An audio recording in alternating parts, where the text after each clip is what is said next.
welcome back to my channel. If you're new here, my name is Toni and I'm a homeschooling mom to 4 kids.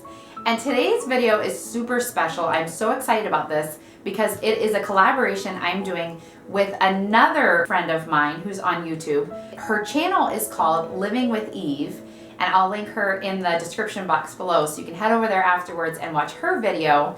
But she is an amazing homeschool mom to 4 kids who are very similar ages of mine. Mine are 11, 9, 7, and 5, and I believe hers are 11, 9, 6, and 4. So our kids are very close in age. But her youngest is Down syndrome, and she shares so many videos on helpful things with for moms with kids with special needs, and she's amazing. I just love her. Her name is Leilani, and she just has an amazing sense of humor. I just love how she does life with her kids. So I hope that between my video and her video, you guys can come up with some great tips and just encouragement for mom.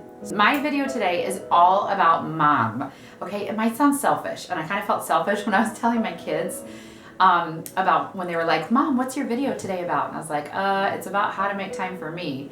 And it kind of sounds selfish saying that out loud, doesn't it? But it shouldn't. You have to take time for you. Now, whether you're a homeschool mom or you're just a stay-at-home mom or you're just a mom with kids at home, you can get lost in being mom, and your personality and your you time and everything about you can kind of get lost and pushed aside in all the things that it takes to be mom. Homeschool mom, you have even more things. You're with your kids 24/7. And it's kind of hard sometimes. I'm going to be sharing some things that I do for me. Just things that I make sure I have me time to avoid burnout, to stay sane, and to just make sure that I don't completely lose it. Because if you don't make time for you, God is a priority, your family is a priority, but you need to be up there too. You need to make sure that you're making time for you, to make sure that you're at your best for your family. Because if you're putting yourself completely last and you're taking no care of yourself and you're not doing anything for yourself, then your family's actually going to end up getting the worst of you, because you're going to get burnout or you're going to be miserable or frustrated or whatever. So if you want to find out what I do to make sure I take care of me and make sure that I make me time a priority, then stay tuned. Okay, so the first thing that I think is super important is something that we hear all the time, especially if you homeschool, about your kids. Make sure they socialize. Oh no, your kids are not going to be socialized if they're homeschooled. They won't have any friends, blah, blah, blah, whatever. Everybody talks about how important that is. And I do think that's important. And that's why I have my kids in a co-op. And that's why we go to church. And we make sure, well, that's not why we go to church, but we have friends at church. My kids have lots of friends and they socialize. Well, guess what? Mom needs that too. So you need to make sure you're not just hanging out with your kids' friends, families, but you have your own friends that encourage you. And something that I do specifically, I have this one friend that we have become really close over the last couple years. It's a friend from college, and we weren't even really super close in college, but we've connected over the years. And we do Marco Polo. If you haven't used that yet, it's a pretty cool app. But it's just like sending video recordings back and forth. We do Marco Polo videos every day. We have different schedules. She does her videos sometimes in the morning, or she might have afternoon time, where the only time I can really do Marco Polos is first thing in the morning when we're all getting ready. And that's when I do my Marco Polo, when I'm getting ready. So she usually sees me putting my makeup on. But that is something that just encourages me. We vent to each other when we need to vent to each other, whether we're having a frustrating time in homeschool or with our kids, or just, you know, whatever, my husband did this, or whatever you need to do. You need that girlfriend that you can trust, that you can vent to. When I was growing up, I usually had that one friend. I was not like the cool girl that, you know, was in the popular crowd with tons of friends. That just wasn't me. I was, I guess, a nerd. I don't know. But anyway, I usually had like this one friend, and it would just be me and her. I remember in junior high, which is like the hardest time, I had this one friend named Selena, and it was me and her. She was super shy and I was pretty shy, and we sat alone, just me and her, at a lunch table when everybody else had like groups of friends. But I had that one friend that I could talk to, and it was just a bright part of my day. Same thing in high school. I usually had like that one girlfriend. I had one best friend throughout high school that I was really, really close with, that I trusted, and who I talked to and hung out with. Anyway, as a mom, that's important too. And you may have been somebody that was super popular and had tons of friends, and you might have tons of friends now, and that's fine. But make sure you have close contact with somebody special, some girlfriend that you trust, that you can like pour your heart out to and talk to. You may, if I'm having a hard time with homeschool, I'm not going to vent to my husband, because in our case, he's not going to get it. He won't really understand that as much as if I were to vent to another homeschool mom. Or even if I'm just having a hard time with like my son, if he's acting out. It's nice to talk to another mom that's going through the same thing. So that is huge. I really think you need to make sure you connect with some other mom in some way, or a group of moms. Our homeschool co-op has mom's night like once a month typically. They do that, and that's something that I love to go to when I can, just to be encouraged by other moms. And even at church, we have usually a ladies' night once a month too, and that's just something, it's just so nice to get out away from the kids, away from the house, and go out to eat with friends. And that might not be something that you can do. I've had times where I couldn't go because my husband was working second shift and he wasn't usually home when those things happened. But I have these other connections where I have a couple close friends that I do text with regularly, like most days or every couple days, just to check in with each other. And I think that really helps you stay encouraged. I just think that is a number one thing. Find yourself a good close friend that has the same beliefs as you, that, for me, someone that loves the Lord the same as me, because we just have to have that connection. And I think that is just something that really encourages me and keeps me going.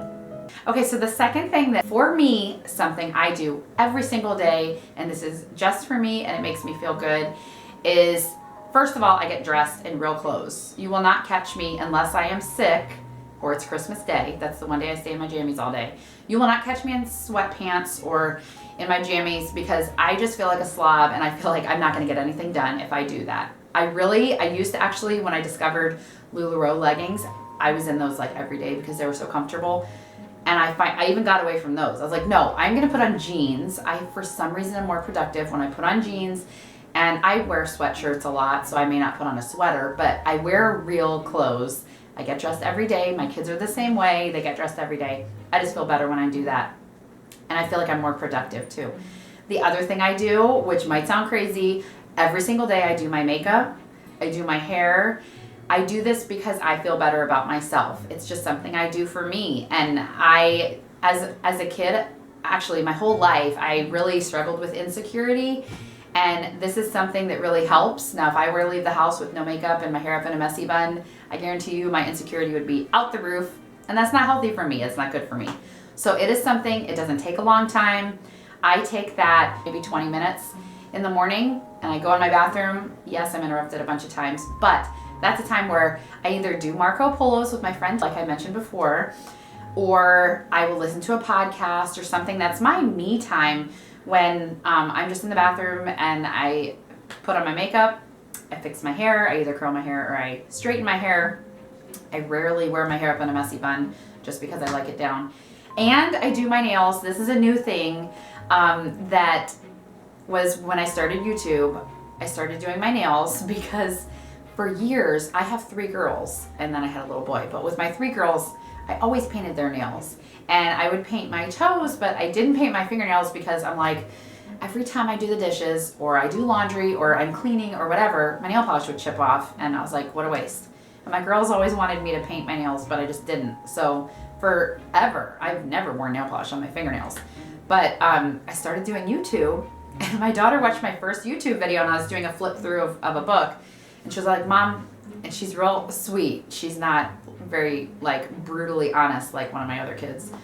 But she was like, Mom, this is a really good video, but I would put lotion on your hands and I would paint your fingernails. And so I looked at the video and I hadn't even noticed, and I was like, oh, okay. I probably should make my hands look a little prettier if I'm going to be showing them on YouTube. And so I started painting them, and I really like it, and it makes me feel pretty. So my daughter actually got me this color for Christmas. It's like espresso, and it actually kind of looks black. It's a little dark for me, but I kind of like it. But anyway, it's something that makes me feel pretty. Painting my toes makes me feel pretty too. So do what makes you feel good about yourself. I also wear earrings every day. I love these big honkin' hoop earrings that, I've been made fun of by my family, my brother or whoever in the past for wearing these, but I love them. I think they're fun and big, and I wear earrings every day too. Do something that makes you feel pretty. Now, if you feel pretty and you feel good about yourself in a messy bun and sweatpants, then do it. I don't care. You do what you feel good about. This is just what I feel like I'm ready for the day when I have my hair done and my makeup done, when I'm dressed, and that's when I know we're ready to start the day. And I'm just more productive, and I also feel good about myself. If someone stops by the front door, which rarely happens, but you always have that fear that somebody from church is gonna randomly stop by the day that I put no makeup on and I'm wearing, ridiculous clothes and whatever. So I'm just always ready. So that's something I do for me. That might not work for you, but that is something that I feel good about myself when I do that. And it gives me just some, a little bit more confidence than I would have otherwise.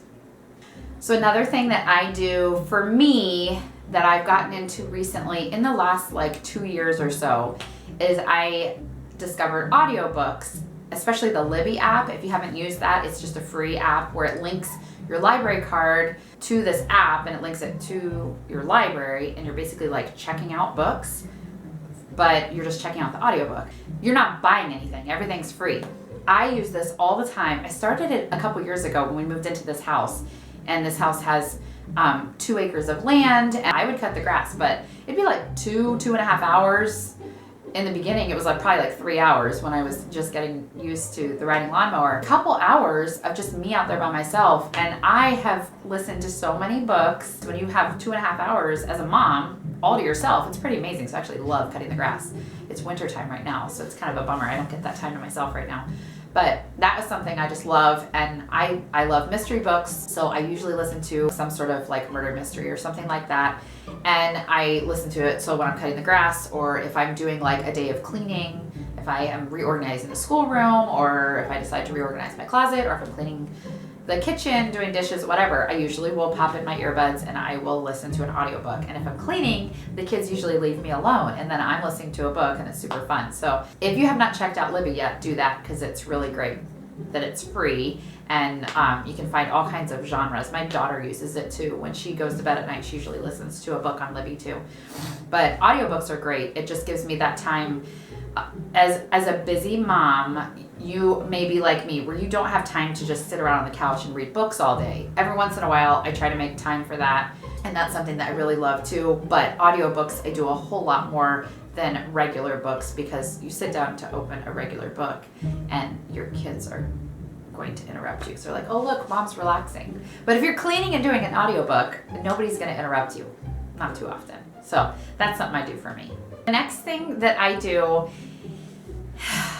if you've ever had a day or a week or a month or whatever where you feel I can't do this anymore, if you're a homeschool mom, I'm sure you get me, even just a stay-at-home mom, if you have just been doing the same thing every day, day in, day out, and it's hard. Sometimes I've gotten to this where I'm I have been home with these kids, they've probably been fighting, or school's been really hard and there's been lots of tears, and it's been, just a hard couple weeks or something. I need to get out. And sometimes you may be like us, and I don't have the money to just I'm going to go to, I can't even think of a fancy store. We don't live near an IKEA, but ideally I'd be oh man, I'd love to just go to IKEA or something like that and just go shop for hours and hours. Well, so you may not be able to do something like that.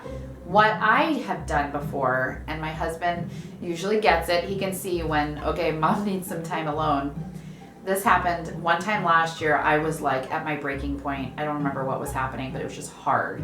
Everything was hard, and I was I'm gonna lose it if I don't get some time alone. So he looked in his wallet. He had $8. He handed me $8, and he was here, that's all I've got. Go take an hour and a half or so to yourself and just go. And it was so nice. I took those $8 and I went to my favorite thrift store that's real close to us, and I spent an hour just walking around the store. I don't remember if I spent all $8, but I probably spent pretty close to it. and I got some good stuff. You can do a lot with $8 at the thrift store. You know that about me if you've watched any of my videos, because I'm thrifty, our thrifty homeschool. But anyway, you don't need a whole lot of money. I thrive on being able to shop. I don't shop a ton, but I like to be able to go to a thrift store and just peruse the store and maybe find that one or two treasures. You may spend a few dollars or something. That's just something that just gives me a break from everybody else. I don't have to be gone all day. It's just an hour or whatever. I actually ran into a really good friend while I was there, which I think was just the Lord putting that together, just saying, she needs that encouragement, and it was just sweet. So I talked to her for a few minutes before I finished shopping. But when I got home, I opened the garage door and the kids came running, Mom, they missed me, and it was sweet. It was like, I felt like the Lord just gave me that break that I needed, just enough to miss them. And that's what I need sometimes. I feel like when you're home 24/7 with these kids, you love them, but you also need a break. Absence makes the heart grow fonder, right? Well, if you're never absent, it's hard. So even grocery shopping, if I can grocery shop by myself every once in a while, it does something for some reason. I just need that little bit of time away, and that really refreshes me. So that is a huge thing. If you can get away, it's not even every week. It's just every once in a while, but just when you need it, let your husband know, or, if you have a grandma close, be like, could you watch the kids for an hour? I just need to go by myself for an hour or something. So I would recommend that. It's just been a big sanity saver for me, and just refreshes me. So another thing that I do has to do with what I believe is my spiritual gifts. If you know what the spiritual gifts are, I haven't done a whole lot of studying in that, but I'm pretty sure mine is hospitality. And it's just, that's something that I thrive on. I love being hospitable. I love having people over. So I just it feeds my spirit. If we have a family over, if we invite close friends over for dinner, even though it means we probably spent most of the day cleaning the house, and then I probably spent a couple hours prepping dinner and cooking dinner, and I'm usually exhausted when they leave, because they usually have kids and my kids, but guess what? I just feel refreshed just having that time, having people over. That's something I do for me, I do for my family, because we're all kind of like that. Everybody loves having friends over in my family, but that's just something that we love to do. This has been a hard year because with quarantine and, especially that long stretch of months where in our area, nobody saw each other for 3 months. I thought, I love my family and I love being home, but I thought I was going to lose it because I wasn't seeing friends, and that was something that I just need. And we go to a church where we have so many sweet friends that are just genuine, wonderful people. And we like to hang out with different people and have them over. And that was really hard to not be able to do that for a few months. So I'm glad, at least for us, things have gotten better, but it's still not the same as it used to be. I mean, we're a family that used to have people over every Friday night. We'd be like, who are we having over this Friday night? And that's just the way we've always been. So this has been a hard year for us, not being able to do that. But that is something that is just huge for me. That's something that just refreshes me.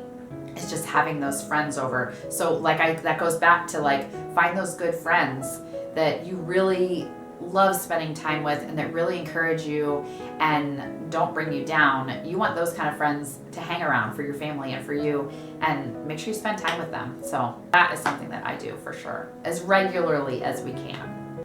Okay, so the last thing that I really do for me, and this is a big one that I would say, is find a hobby. Find something that you love to do. I know for some people that might be knitting or crocheting or, I don't know, years ago it used to be scrapbooking, but I don't do that anymore. I don't even print pictures out. Poor kids. But find something that you love to do. I have tried knitting and I've tried crocheting. It's not relaxing or enjoyable to me. I have a couple half scarves and maybe a tiny bit of a toupee hat, I didn't finish. That's not relaxing to me. That's not something I enjoy. But I have friends who just do that for fun, and they just sit and that's what they do for them. Find a hobby that works for you. Now, my hobby might be weird to you guys. Well, maybe not, because you're watching my video. My hobby is YouTube. This is the first thing in a long time that I've really, really done for me.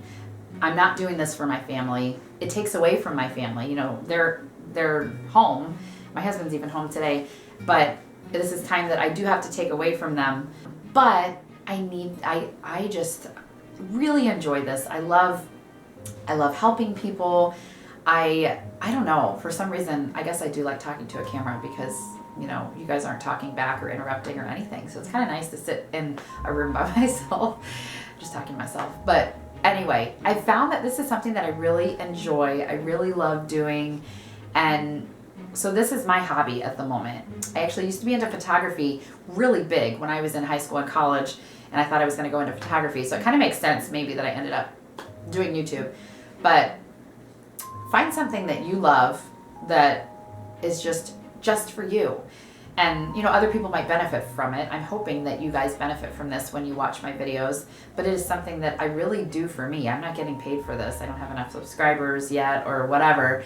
I'm not getting anything out of this, but I do enjoy doing it, and I enjoy helping other people. It's just going to give you a sense of you, you know. Make sure you have that you time in there that you can squeeze in. This is only once a week, you know, that I do this, a couple days a week when it includes editing and stuff. But, you know, it's not like something I do for myself every single day, but it is something that encourages me, and I do enjoy doing it. I have fun with it. So find a hobby that you like, that you love, that just encourages you, and make sure you do it and make time for it. There's a few other things that should be on this list that I'm just not that good at disciplining and keeping them on there that I will mention. One for sure that should be at the top of my list is time with the Lord and reading my Bible. I read my Bible with my kids every day. We have Bible time in school, and I read my Bible. Sometimes I'm going to be completely honest, and I don't do it every day, and I have it as a goal that I really want to get more disciplined to where I make time just for me and the Lord every day, rather than trying to just count the time that I do with my girls. It is still good quality Bible time that I do with them, but I need to do that time with me and the Lord every day too. So that's one thing that I definitely have as a goal to set for me time. Another one is exercise. I'm not one of those moms that's going to be like, oh, I run 2 miles every day and, you know, eat healthy and all this stuff. It's a goal. It's something that I want to do. I want to get better at. I don't enjoy exercising. I kind of like super hate it. But it's something I need to do, especially when I hit that age this year. I won't mention it, but it's not the fun age that everybody wants to hit. But I know I need to start exercising, and I know I need to eat healthy. So that's something I need to do for me. It's a goal. It is hard because it's not something I enjoy, but it's a goal. So I just thought I'd mention that. So just make sure that you have some things on your list that you are going to make time for you, so that you don't burn out, and so that you don't be stressed or frustrated all the time, because you do need to make time for you. If you have the same beliefs as me, you need to be making time for the Lord. I need to be making time to spend time in God's Word every day. So I do have that as a goal, but just make sure that you are doing stuff for you, because it is important. Your family is going to get your best when you're giving yourself some time for you. So don't think of it as selfish, because a lot of this could be looked at as like, man, why are you focused on you? Well, you need to focus on you sometimes. And if you're a mom of multiple kids, I'm a mom of 4 kids, I'm stretched thin a lot. If I don't ever take care of me, and I don't do things that make me feel happy and make me feel confident and just boost my well-being and just make me feel better, then my kids are going to suffer, my relationship with my husband's going to suffer, everything's going to suffer if I'm not ever doing anything for me. So I really think this is important, and I hope this was helpful. I really hope you guys enjoyed this. If you did, please give me a thumbs up. That's always an encouragement to me. And if you haven't yet subscribed, make sure you do, so you're notified every time one of my new videos comes out. And make sure you head over to Leilani's channel, Living with Eve, and watch her video on the same thing, and you can, I'm sure, draw some more wisdom from her video too. It is linked in the description box below. Leave me a comment and let me know what you do for you, because I'd love to, maybe I can get some more ideas from some of you moms or dads that that you do, just to make sure you make time for you. So thanks so much for watching. I'll see you next time.